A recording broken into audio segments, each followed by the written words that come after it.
ও মাই god, নেদারল্যান্ডের বিপক্ষে বাংলাদেশের মন ব্যাটিং ও বোলিং দেখে লাইভে এসে কেমন মন্তব্যগুলো বিরাট কোহলি।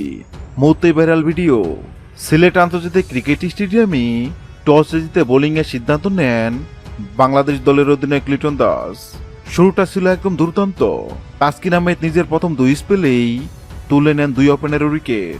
পরবর্তীতে ফিরে এসে স্বীকার করেন আরো 2টি।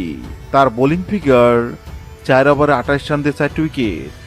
সত্যি এক কথায় তাসকিন ছিলেন আগুনে। এদিকে স্পিনে বাজিমাত করেছেন সাইফ হাসান। 2 বছর পর মাঠে নেমে তার পারফরমেন্স ছিল অনবদ্য। 1 ওভারে ডাচ অধিনায়ক স্কট এডওয়ার্ডস এবং তেজাকে সাজগরের পথ দেখান তিনি। মোটে 2 উইকেটের পাশাপাশি ফিল্ডিংয়েও ছিলেন অসাধারণ। মুস্তাফিজও তার অভিজ্ঞতা দিয়ে গুরুত্বপূর্ণ সময়ে চাপ ধরে রাখেন। 137 রানের 6 লক্ষ্য পেয়ে ব্যাটিংয়ে ঝড় তোলেন অধিনায়ক লিটন। 19 বলে 54 রানের হার নামানো ইনিংস খেলে দলকে জয়ের বন্দরে পৌঁছে দেন। তানজিদ তামিমের সঙ্গে 66 রানের জুটি করেন তিনি।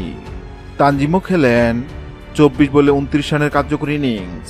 পরে সাইফ হাসান যোগ করেন জোর 19 বলে 36 রান। এই জয়ের ফলে সিরিজ 1-0 এগিয়ে গেল বাংলাদেশ।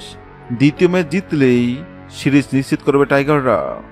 বাংলাদেশের এই পারফরমেন্সে মুগ্ধ হয়ে মুখ খুলেছেন ভারতের সাবেক অধিনায়ক বিরাট কোহলি। ম্যাচ শেষে ফেসবুকে লাইভে আসে কোহলি বলেন, বাংলাদেশ আজ যে ক্রিকেট খেলেছে সেটা সত্যিই দারুণ। তাসকিনের বোলিং ছিল অবিশ্বাস্য। সাইফ হাসান 2 বছর ফিরে এসে যেভাবে পারফর্ম করেছে সেটা সত্যি অনুপ্রেরণাদায়ক। লিটনের ব্যাটিং ছিল এক কথায় ক্লাসিক। 29 বলে 54 রান চমৎকার। কোহলি আরও যোগ করেন, বাংলাদেশের এই ধারাবাহিকতা যদি বজায় থাকে তাহলে আগামী বিশ্বকাপে তারা ভয়ঙ্কর হয়ে উঠবে।